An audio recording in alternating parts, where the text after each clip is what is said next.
My name is Wesley Littlefield with YourBassGuy.com, and in today's review, we're going to go over the Lowrance Hook Reveal. I've got the pros and cons after testing it out, and I'm going to give them all to you.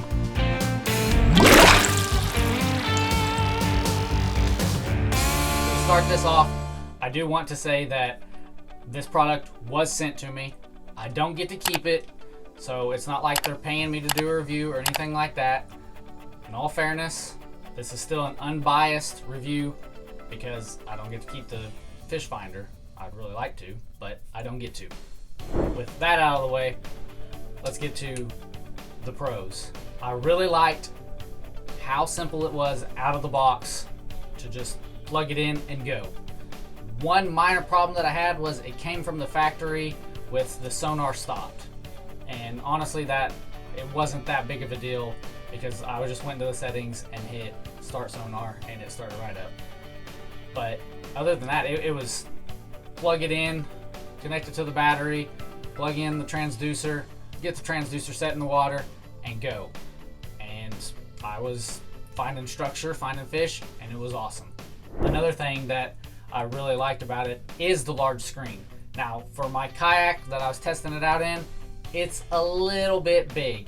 But if I was on a boat, like a bass boat of any kind, I would prefer to have that 9-inch screen. And that was, like I said, with my kayak, it was a little big. I'd probably go with a 7-inch for a kayak. But other than that, the screen was awesome. It was what they call a Solar Max. It has that feature. And in the sun, you can see it really well. I took it out in a cloudy day. I took it out in a sunny day. Both days it performed really well. I did like the night fishing feature, which I'll pull up on here on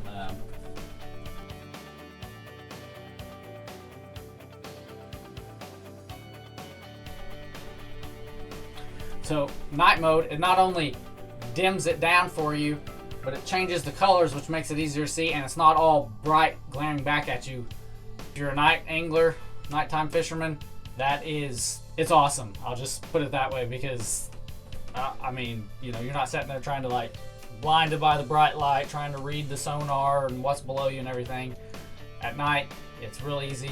You can dumb down the brightness. So we'll go here, brightness. You can turn it way down. So if it's the middle of the night, I mean, I can't even see that. It's fairly dark in here. Or you can turn it back up. The screen is easy to see, no matter if it's sunny, no matter if it's cloudy. I really loved that. I did notice that as I was paddling, I'd get water droplets on it and they'd dry and it'd just leave my screen all harder to see. I took some Windex, cleaned it up, and it cleaned right up. With the way they designed the screen, the water just run off real easy. So that might be something you consider. It really wasn't that big of a deal to me. The next thing that I really like about the Hook Reveal is the buttons are really intuitive. They've got them labeled with pictures, and it made sense to me, you know, being a non-Lowrance user at the time. I was like, okay, I can figure this out, and I picked it up really quick.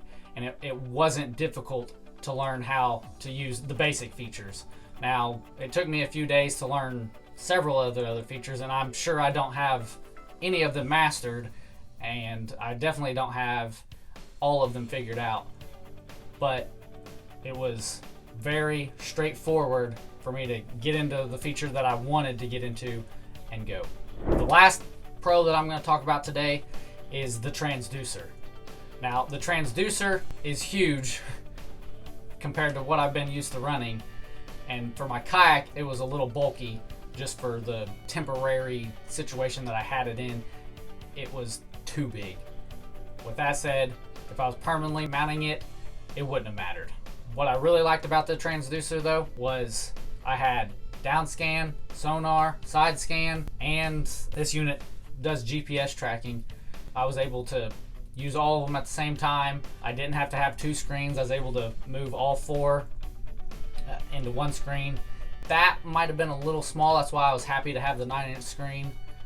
But the transducer was awesome. It performed like it was supposed to, and I don't have any complaints about it, besides it just being gigantic for my kayak. But like I said, that wouldn't have mattered if I was permanently mounting to my kayak.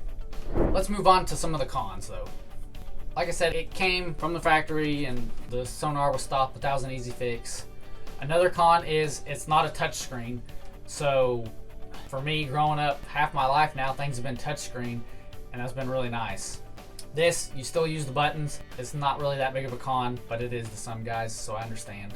Another thing is, it doesn't connect to your other units. So if you're running multiple units at the same time, it's not going to connect to them wirelessly. You're going to have to transfer the data using a SD card to back and forth to each unit. And this unit won't connect to the ghost trolling motor to steer it and use all the functions of the ghost. So if you plan on buying a ghost troll motor, if you already have one, this budget-friendly option really isn't for you, just because of those few things. The last con that I'm going to talk about is this does not have active target, which is Lowrance's version of live sight, live scope, whatever you want to call it, active target. It does not have those capabilities. So if that's another feature that you want, once again, this is a budget-friendly option, so it's not going to have those. That's going to wrap it up for my little Lowrance Hook Reveal review. It's a great budget-friendly. It's a step up above entry level, I would say, because of some of the advanced features, more like, you know, you can get downscan and sidescan with it. I would consider it like a mid-range to upper mid-range at times. If you get especially the bigger screen, it's going to cost you over $800. But if you get the smaller screens, like a 5-inch or a 7-inch screen, they're going to be $300 to $500, somewhere in that range. And it's also going to depend on the model that you get. There's the SS model, which does not have side scan, and the TS model, which is triple shot, does have the side scan. Also, not all models have the capability to do the Genesis live mapping. That's just when you are floating in the lake, it actually starts mapping the contour for you and telling you the depth changes and stuff. And so when you go back on your map, you can see the depths. So if that's a feature important to you, that might be another con. It doesn't change the fact that it is on some models. This one specifically, it is. If you insert the SD card, you can go map your lake or pond or whatever. It came with maps preloaded on it. They're not what I would call super accurate, because I was in one part of my lake where it's part of the lake, but on the map it shows that I was on land, and I really actually wasn't. That's gonna wrap it up for me today. If you guys have any questions, leave them in the comments below. Also, I have a link to the Lowrance Hook in the description, so if it's something that you're interested in, go click that link and help support us here at Your Bass Guy. And remember that education is important, but fishing, it's essential.